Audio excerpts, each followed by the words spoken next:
Side of the road, virtual threat, keystroke kill, identity hidden, I fulfill.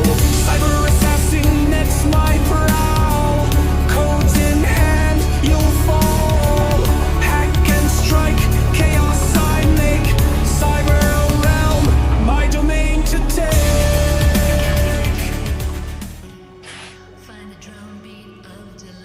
Synchronicities have been going on left and right. I've been getting this very strong feeling towards people's levels. Okay, so we all have different comfort levels. We have different comfort levels of aggression, passion. We have our strengths, our weaknesses. We have our comfort levels with other people. You know, some people will be really good with confrontation. Other people will be really good with observation, just want to stick to themselves. And then you'll have, you know, people who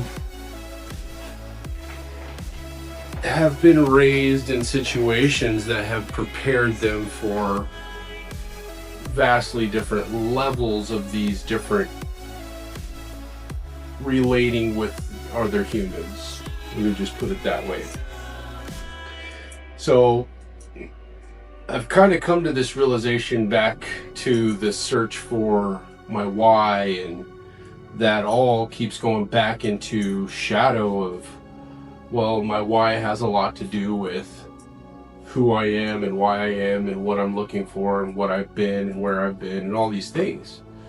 And it brought me to this place where I've come back out of a little bit of a shadow dive, and I've come back to comfort through just letting go and not caring about a lot of, you know, then, when, and, you know, presentation, and being less intentional, just being in the moment as I feel how I am in the moment, which varies so greatly, you know, for person to person.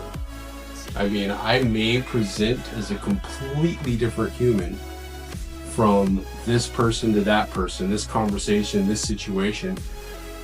They may think that I have multiple personalities because I may speak different, act different, come across with a completely different persona in a way, because each moment needs a different touch. It needs a different flair. And I am coming to a realization that that is to do with comfort level. Some people's level 10 is other people's level 1. You know, I've been in a lot of situations where, like, just for instance, I have a lot of friends at one point in my life, but becoming sober, I basically cut almost every single friend out because we all just partied together and had fun and great times. But in the adult world and going where I wanted to go, they weren't on my path anymore. I had to change, and it's been a very solo journey. It really has. But back then, when I did have all these friends and stuff, I had this one buddy who was just player magnifique. He had the flair of gab, and he would speak to females left and right and have them, you know, doing whatever he suggested, the drop of a hat.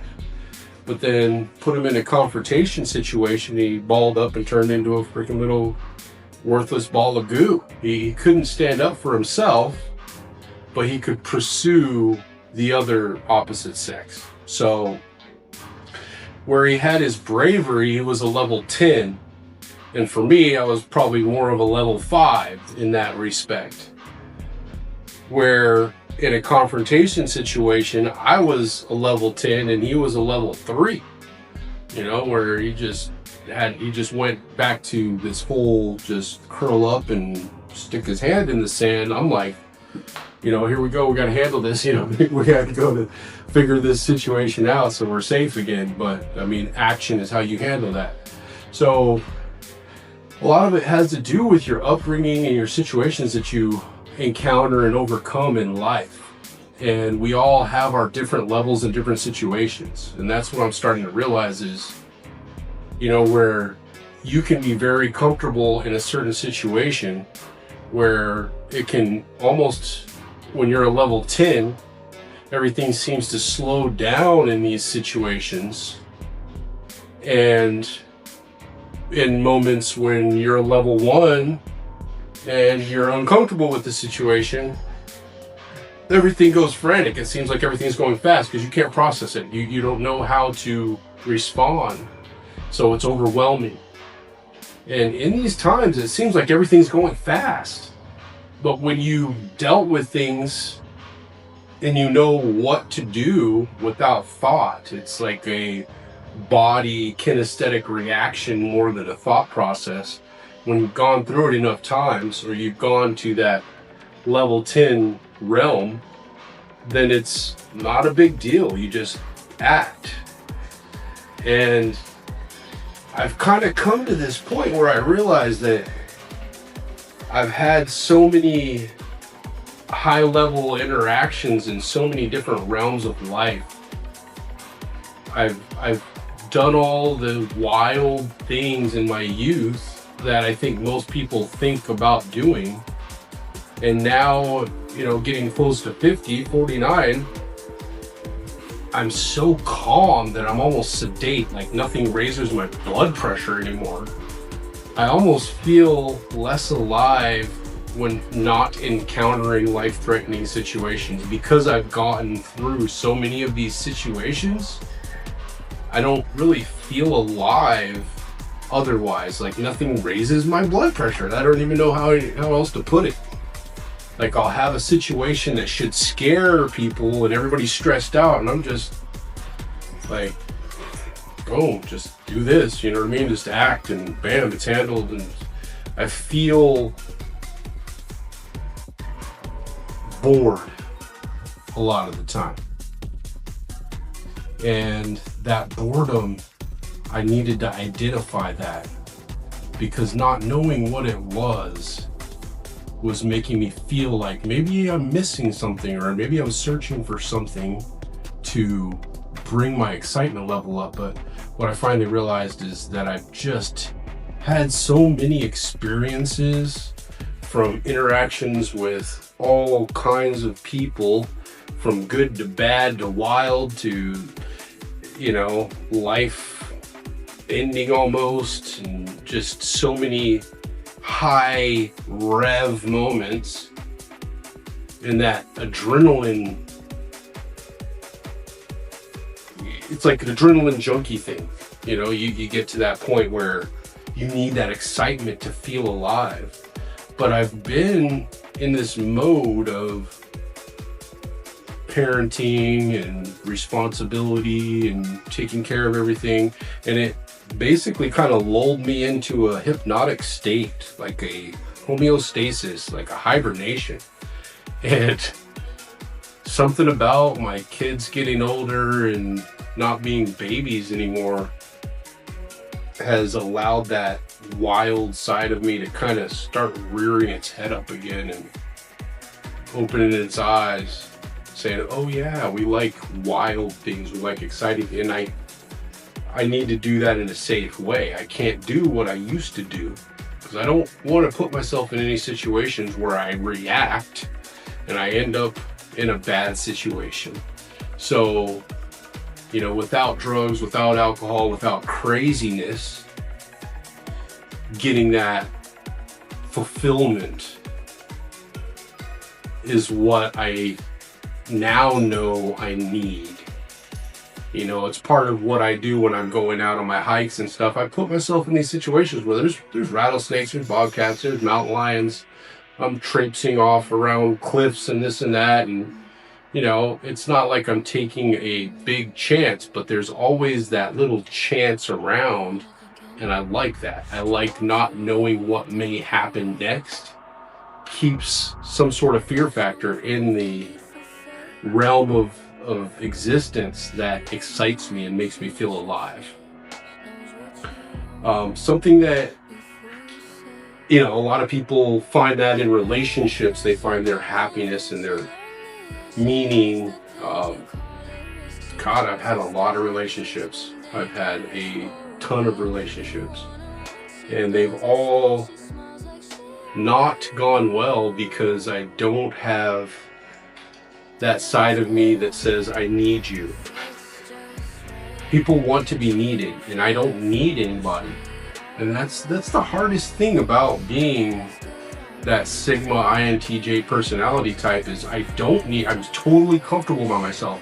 I want a relationship, but the vast majority of people want to be needed, and I don't need anyone. I'm perfectly fine by myself. I take care of myself. I have everything I need. I provide for myself, and I can sustain my own needs. I'm not a hypersexual person. I'm not a needy person. I don't need verification, validation. I don't seek any of that. And that's hard for anybody that I've ever been in a relationship, because they want that. They want to be needed. They want to be validated. And for me, I'm like, I don't do it. I'm not going to validate you. If you don't feel good about yourself, fix yourself. Put your head up. Do something that uplifts you. I think I come across a lot of times as if I'm judging, or I'm constantly trying to improve on my partners, because I'm always trying to improve myself. I'm always trying to grow. I'm never ever going to be happy with where I am, because there's always a next step to achieve. There's always a further horizon to get to. Right here, right now is good, but it's never good enough. And that's a problem. Because right here, right now is good enough. And that's something that I'm starting to realize. Is it doesn't always have to be a next step and push and achieve and grow, and there comes a point where right now is good. What you have is good enough. Like, can't you just appreciate right now and what it is? It's hard. It is. It's hard. It's something that I've gone through my entire life, is achieving and going for that next step and trying to gain more. And I've never slowed down from seeking long enough to just be. And I have been slowing down and just being long enough for it to bring about a seeming depression, but it's not a depression. What it is it's integration of the shadow.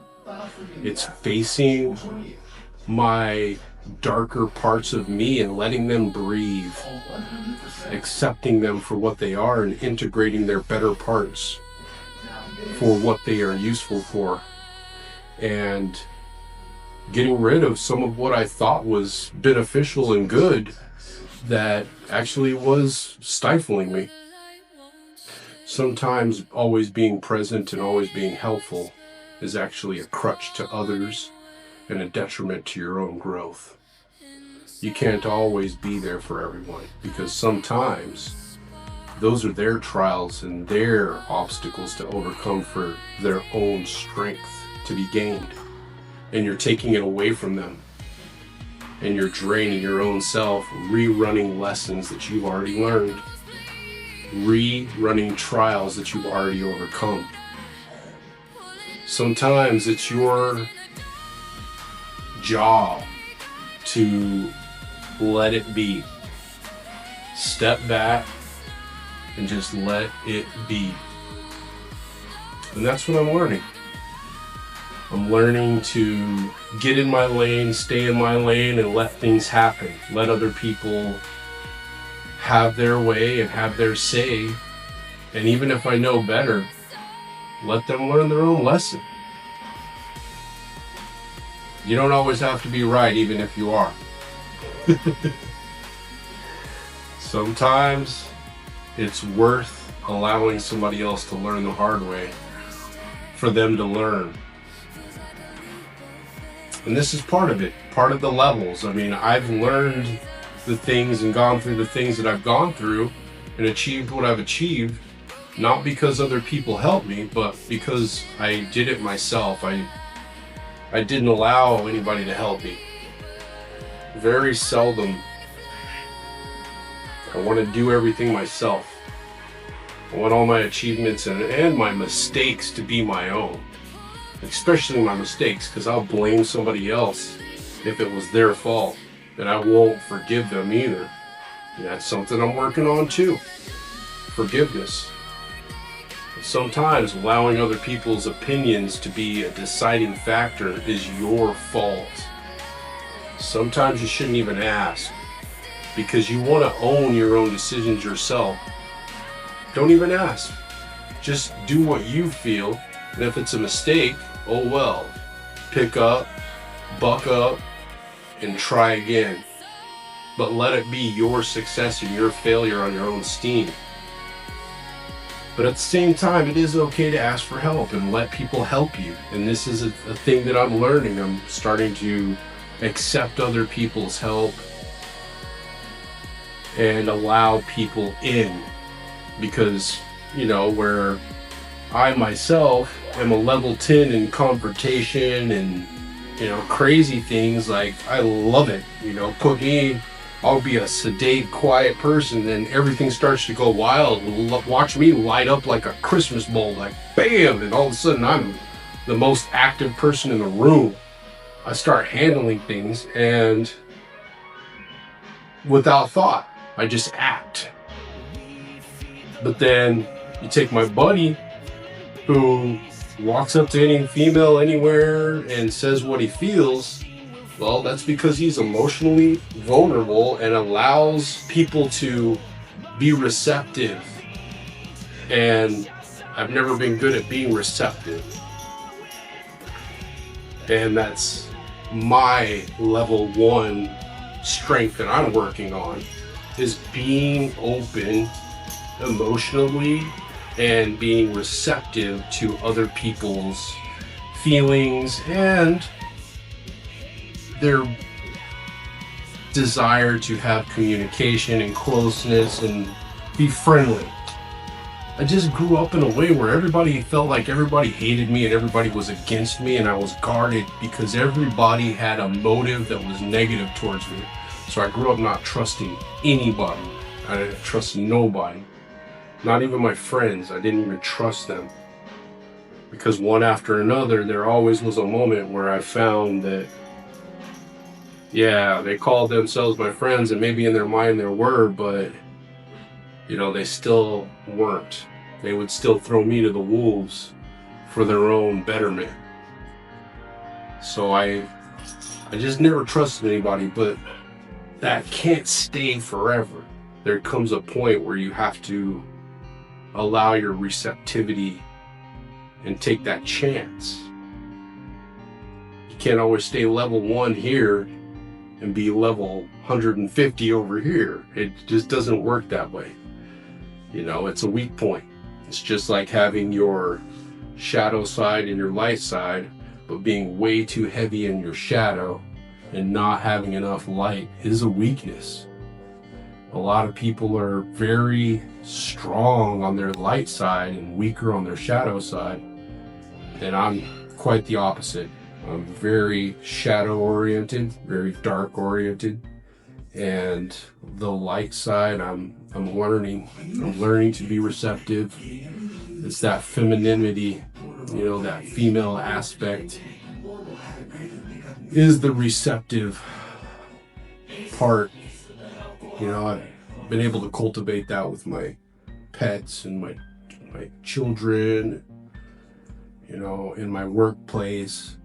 Be open and communicative in a non-combative, non-confrontational, trusting manner. And as strange as it sounds to a lot of people out there, that's new to me. I'm used to being ready to fight everybody. Everybody's out to get you, motherfucker. So you gotta be ready. But no, it's not real. It's not real. It's not real. It's just the status quo from a day gone by.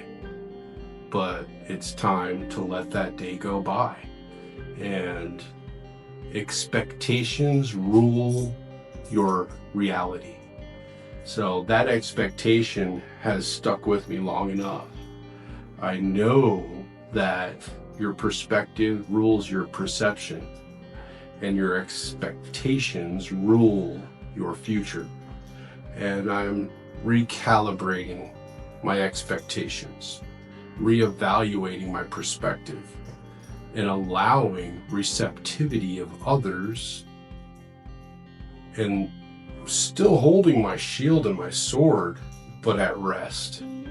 I definitely will never let go of the lessons that I've learned, but it is time to accept that the lessons that I've learned have served me well for what they've served me well for.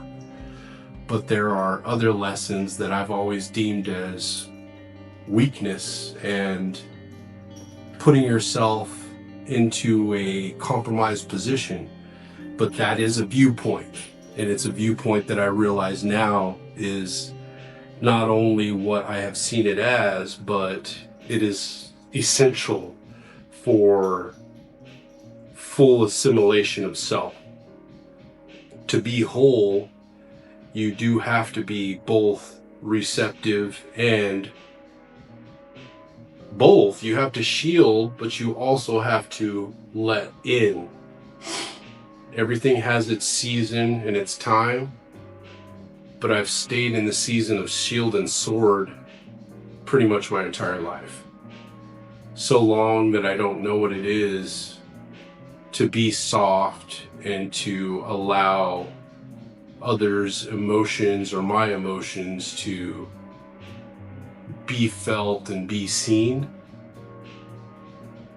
And I've been becoming receptive to the actionable reality of that. And it shows in my life. A lot of this comes of being sober, and you start growing up mentally. And when you stop smoking weed and stop drinking alcohol, you actually stop the regression of adult life, that growth into more completeness of being. And that's where I finally come out of this shadow aspect. This last dive of seeming depression was truly just wallowing in the mud, and what felt like sorrow was just letting go of what no longer serves. It's funny how when you're from hell, you will call it home. And not that I was from hell, but I had my own personal hell within me that I didn't know how to let go of. And it is hell to not trust anyone, to see everyone as a possible enemy, to consider a offense in every meeting is very disconcerting, because everybody feels that. They feel you measuring them. They feel you considering an assault. And it's even from a protective point, or place of protection, it's still considering a assault on someone. It's not comfortable for me, it's not comfortable for them, it's not comfortable for anyone. And that's just from not trusting people in general my entire life. And I've got to let that go. I've got to allow better sense in the moment and not put those expectations out there just from prior examples. I can't let them rule my entire life. So I put this one out here as a point of turning to receptivity and turning my back a little bit on being offensive or defensive and being receptive instead. It's a different time for humanity. We're all going through basically this awakening of spirit, a time when there is a energetic onslaught on us all. We're all feeling this change in the air, and I want to say it's a good change, but it feels rough. It's not easy to change any time when it's been a long-standing thing. I've said this in other videos, you know, when people get used to anything in life can be hard to change, even if it's horrible. Even if it's being an alcoholic or being a drug addict or being in an abusive relationship, or, you know, like myself, always feeling like I need to be on defense and offense and be prepared to attack people and being prepared to defend myself in all situations isn't a good way to make friends. It makes everybody uncomfortable, and I've been getting better at it, you know, but my wild side flashes from my eyes when I talk to people. I'll be like, no, I'll sedate. Like I go from 0 to 1,000 and I got nothing in between. I'm just like either a zombie just sitting there like, like nothing phases me, or fucking TNT dynamite ready to pop. One or the other. And what I'm trying to do is find that middle ground where not only are other people comfortable, but me too, you know, where I can be comfortable and relaxed. Like truly comfortable and not feel like 0 to 1,000, like somewhere in the between, you know, 500, you know what I mean? Just mellow, but still functional, able to smile, able to just look somebody in the eye and accept them for who they are and who they're being, and not prepare for the worst and not expect the worst. So I want to say that's the energy right now that I'm feeling. Is it's a time for accepting what is and letting go of the expectations of what they will be. I see this in politics and, you know, all these political views out there and all these fighting, and everybody's fighting in the streets over politics. Let's just say it's politics.